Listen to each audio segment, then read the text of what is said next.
ఇక్కడ నుంచి కేవలం 10 కిలోమీటర్ ఇక్కడ నుంచి 10 మైళ్ళ దూరంలోనే ఘటన జరిగింది అన్న సంగతి తేటతెల్లంగా తెలుస్తా ఉన్నా కూడా అందరూ ఇక్కడే ఉన్న సమాచారం పూర్తిగా తెలిసి ఉన్న స్పందన లేక ప్రాణ నష్టం జరిగితే వీళ్ళు స్పందించింది ఏమిటో తెలుసా? వీళ్ళు ఇచ్చేది ఏం తెలుసా? ముస్టేసినట్టు ఎక్స్గ్రేషియా కింద 10 లక్షల రూపాయలు 5 లక్షల రూపాయలు మేము ఇచ్చినాము అని చెప్పి సంకలు గుద్దుకుంటా ఉన్నారు. అసలు ఇదే 10 లక్షల రూపాయలు చంద్రబాబు నాయుడు గవర్నమెంట్లో అధికారంలో ఉన్నప్పుడు ఇంతకుముందు ఎవరైనా మత్స్యకారులు చనిపోతే ఎక్స్గ్రేషియా కింద కేవలం 5 లక్షలు మాత్రమే ఇచ్చేవాళ్ళు.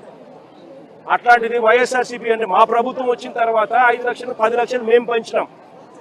అంటే ఎవరు చనిపోయినా కూడా వేటకు వెళ్ళి ఎవరు చనిపోయినా కూడా ఆ మత్స్యకారుల కుటుంబం ఆవేదనకు లోనవుతుంది.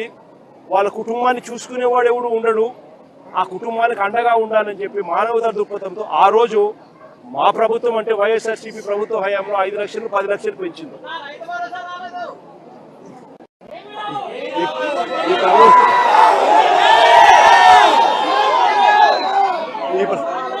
ఈ ప్రభుత్వంలో ఏమీ రాదు, అది పక్కన పెడితే ఆ 10 లక్షలు ఏదైతే అప్పట్లో గత ప్రభుత్వంలో మేము అనౌన్స్ మేము ఏదైతే ఇంప్లిమెంట్ చేసినామో మామూలుగా ఏ తప్పు జరగకపోయినా కూడా ప్రభుత్వం ఏ తప్పు చేయకపోయినా కూడా నార్మల్ సర్కమ్స్టాన్సెస్ లో ఏదైనా దుర్ఘటన జరిగితే ఆ 10 లక్షల రూపాయలు ఇచ్చే పరిస్థితి.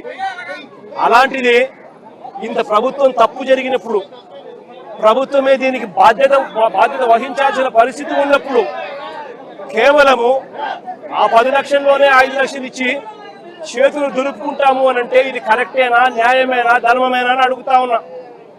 మరొకసారి ఈ ప్రభుత్వం ఇలాంటి తప్పులు ఎవరు చేయకుండా ఉండాలి అని అంటే కలెక్టర్లు కానీ పోలీస్ డిపార్ట్మెంట్ కానీ ఒక కంప్లైంట్ కానీ చేతికి వస్తే మనుషులు చనిపోతా ఉన్నారు వెంటనే ఆదుకోవాలి అని చెప్పి ఎవరైనా కంప్లైంట్ చేస్తే స్పందించే తీరును మెరుగుపరచాలి అని అంటే ప్రభుత్వం అన్నది ఒక షాక్ తగిలితే తప్పనిచ్చి ఆ అధికారులకు ఒక షాక్ తగిలితే తప్పనిచ్చి స్పందన అనేది రాదు.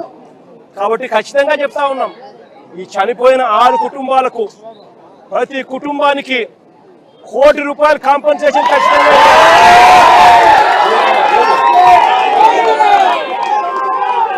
చిన్న బాధిత కుటుంబంతో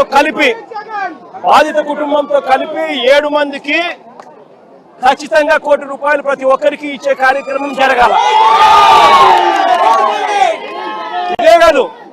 ఇదే కాదు ఖచ్చితంగా బోటు కూడా కొత్త బోటు కూడా వీళ్ళు ఏదైతే బోటు పోగొట్టుకున్నారో కొత్త బోటు కూడా తీపిచ్చాల.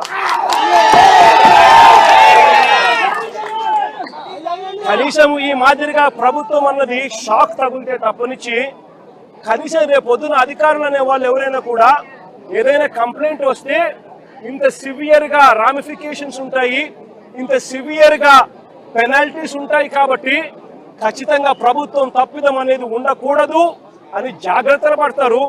ఎవరైనా కూడా కంప్లైంట్ ఇస్తే వెంటనే పరిగెత్తి వాళ్ళకు సహాయం చేసే కార్యక్రమం జరుగుతుంది. ప్రభుత్వం అన్నది రోల్ మోడల్ గా ఉండాలి. ప్రభుత్వం అన్నది తప్పు చేసే ప్రభుత్వంగా ఉండకూడదు. కాబట్టి ఇలాంటి ఖచ్చితమైన కాంపన్సేషన్స్ ఖచ్చితంగా ఇవ్వాలని ఈ రాష్ట్ర ప్రభుత్వాన్ని గట్టిగా డిమాండ్ చేస్తా ఉన్నాం.